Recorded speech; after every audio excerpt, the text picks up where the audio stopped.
ভারত জুড়ে ককরোচ পার্টির বিক্ষোভ ও ছাত্র জনতার ধর্মঘট আজ। সরকারকে সিজেপির কড়া হুঁশিয়ারি। আন্দোলনে মেহবুবা মুফতির সমর্থন। মধ্যরাতে মোদির ভিডিও বার্তা, শিক্ষা সচিব অপসারণ। দাবি আদায়ে আন্দোলনেই অনড় শিক্ষার্থীরা। অনশন ভাঙলেন ওয়াংচুক। ভারত বাংলাদেশ সীমান্তে গুলিতে 2 বিএসএফ নিহত। বাংলাদেশ সহ 60 দেশের পণ্যে যুক্তরাষ্ট্রের নতুন শুল্ক আরোপ। আজও ইরানে মার্কিন হামলা, ওয়াশিংটনের যুদ্ধবিরতির প্রস্তাব প্রত্যাখ্যান তেহরানের।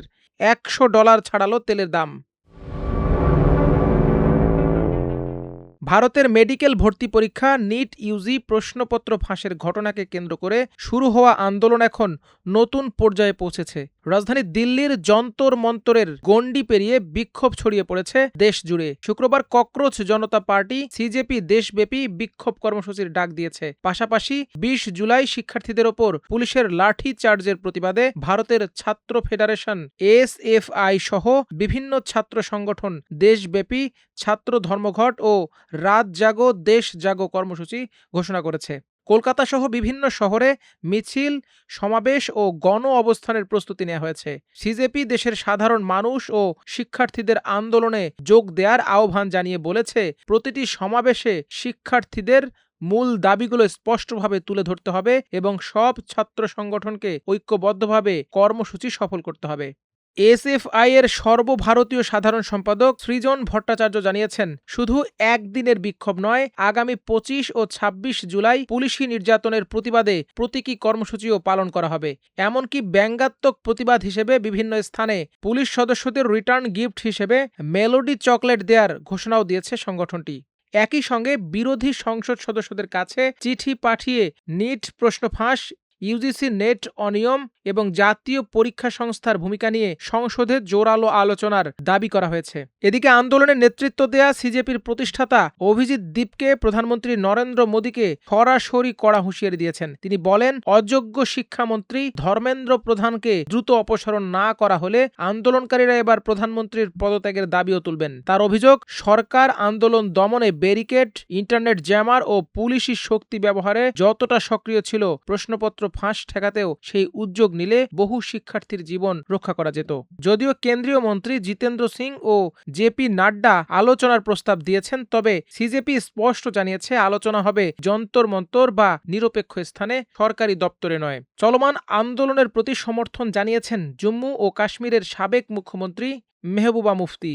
যন্তর মন্তরে উপস্থিত হয়ে তিনি বলেন, এটি শুধু চাকরি বা একটি পরীক্ষার আন্দোলন নয়, বরং সংবিধান, গণতন্ত্র এবং তরুণদের ভবিষ্যৎ রক্ষার সংগ্রাম। প্রতিকূল পরিস্থিতির মধ্যেও শিক্ষার্থীদের ধৈর্য ও সাহসের প্রশংসা করে তিনি বলেন, এই আন্দোলন ভবিষ্যতে দুর্নীতি ও প্রশ্ন ফাঁসের বিরুদ্ধে শক্তিশালী প্রতিরোধ গড়ে তুলতে পারে। ক্রমবর্ধমান চাপের মুখে বৃহস্পতিবার গভীর রাতে ভিডিও বার্তা দেন প্রধানমন্ত্রী নরেন্দ্র মোদী। তিনি জানান, প্রশ্নপত্র ফাঁসের ঘটনায় দ্রুত বিচার নিশ্চিত করতে ফাস্ট ট্র্যাক কোর্ট, কঠোর শাস্তি এবং নতুন আইন প্রণয়নের লক্ষ্যে একটি খসড়া বিল মন্ত্রিসভায় তোলা হবে। মোদী বলেন, লাখো শিক্ষার্থী ও অভিভাবকের কষ্ট তিনি উপলব্ধি করতে পারেন এবং সরকারের সবচেয়ে বড় দায়িত্ব ছিল শিক্ষাবর্ষ নষ্ট না করে দ্রুত পরীক্ষা সম্পন্ন করা। তবে বিরোধী দলগুলো এখনও শিক্ষামন্ত্রী ধর্মেন্দ্র প্রধানের পদত্যাগ ও সংসদে পূর্ণাঙ্গ আলোচনার দাবিতে অনড় রয়েছে। আন্দোলনের চাপের মধ্যেই কেন্দ্রীয় শিক্ষা সচিব বিনীত যোশীকে সরিয়ে দেওয়া হয়েছে। তাকে শিক্ষা মন্ত্রণালয় থেকে বদলি করে পঞ্চায়েত বিষয়ক মন্ত্রণালয়ে পাঠানো হয়েছে এবং তার স্থলাভিষিক্ত করা হয়েছে নরেশ পাল গঙ্গোয়ারকে।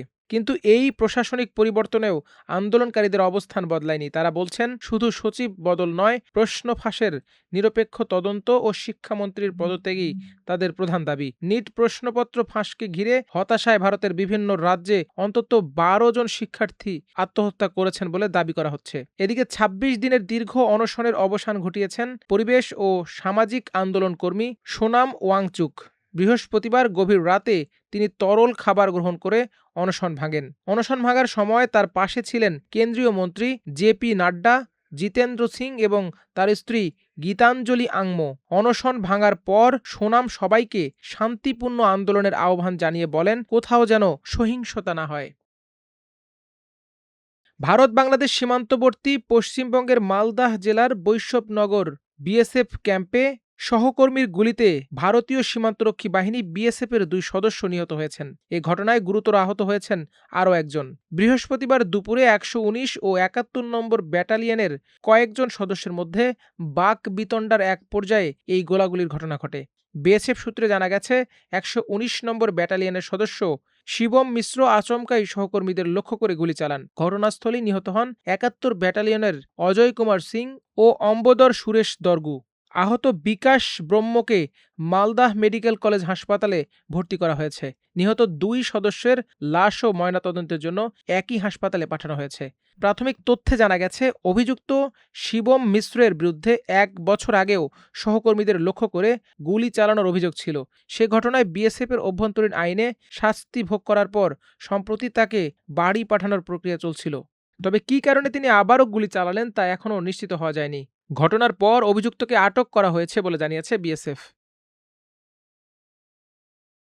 এদিকে বাংলাদেশ সহ বিশ্বের প্রায় 60টি প্রধান বাণিজ্যিক অংশীদার দেশের আমদানিকৃত পণ্যের ওপর নতুন শুল্ক আরোপ করেছে যুক্তরাষ্ট্র। প্রেসিডেন্ট ডোনাল্ড ট্রাম্পের নতুন বাণিজ্য নীতির আওতায় অধিকাংশ দেশের জন্য 10% এবং কিছু দেশের ক্ষেত্রে সর্বোচ্চ 12.5% পর্যন্ত শুল্ক নির্ধারণ করা হয়েছে। যুক্তরাষ্ট্রের ফেডারেল রেজিস্ট্রার প্রকাশিত বিজ্ঞপ্তি অনুযায়ী বিদ্যমান অস্থায়ী 10% বৈশ্বিক শুল্কের মেয়াদ শেষ হওয়ার সঙ্গে সঙ্গেই নতুন এই নীতি কার্যকর হবে।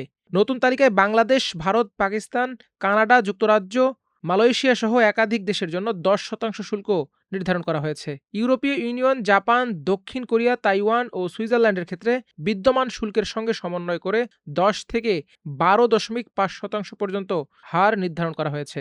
আর চীন সহ আরও 38 দেশের ওপর সরাসরি 12.5% শুল্ক বসানো হয়েছে।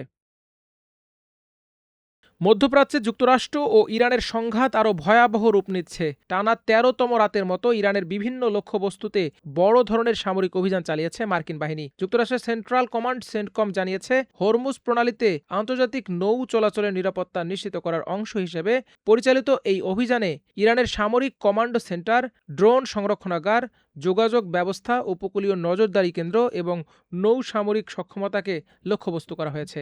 এর জবাবে তেহরান হুঁশিয়ারি দিয়ে বলেছে, যুক্তরাষ্ট্র হামলা অব্যাহত রাখলে প্রতিবারই আবারও কঠোর ও বিধ্বংসী পাল্টা জবাব দেওয়া হবে। মধ্যপ্রাচ্য জুড়ে ছড়িয়ে থাকা মার্কিন সামরিক ঘাঁটিগুলোকেও সম্ভাব্য লক্ষ্যবস্তু হিসেবে উল্লেখ করেছে ইরান। এদিকে চলমান সংঘাত থামাতে যুক্তরাষ্ট্র নতুন করে যুদ্ধবিরতির একটি প্রস্তাব পাঠালেও তা সরাসরি প্রত্যাখ্যান করেছে তেহরান। নিউ ইয়র্ক টাইমসের তথ্য অনুযায়ী ইরাকের প্রধানমন্ত্রী আলী আল জাইদির মাধ্যমে পাঠানো এই প্রস্তাবে হরমুজ প্রণালীর নিয়ন্ত্রণ ও নিরাপত্তা নিয়ে ইরানের প্রধান উদ্বেগের কোনো সমাধান না থাকায় তা গ্রহণ করেনি দেশটি। ইরানি কর্মকর্তারা আরও সতর্ক করেছেন, তেহরান বা গুরুত্বপূর্ণ অবকাঠামোতে নতুন হামলা হলে সংঘাত পুরো অঞ্চলে ছড়িয়ে পড়তে পারে। এক্ষেত্রে তেল আবিবকে লক্ষ্য করে হামলা ও ইয়েমেনের হুতিদের মাধ্যমে বাবেল মানদেব প্রণালী বন্ধ করার মতো পদক্ষেপও বিবেচনায় রয়েছে। আর এই উত্তেজনার সরাসরি প্রভাব পড়েছে বৈশ্বিক জ্বালানি বাজারে। আন্তর্জাতিক বাজারে ব্রেন্ট ক্রুড তেলের দাম আবারও ব্যারেল প্রতি $100 অতিক্রম করেছে, যা গত মে মাসের পর প্রথম। একই সঙ্গে প্রাকৃতিক গ্যাসের দামও বাড়ানো হয়েছে। মাল্টিমিডিয়া ডেস্ক, আমার দেশ।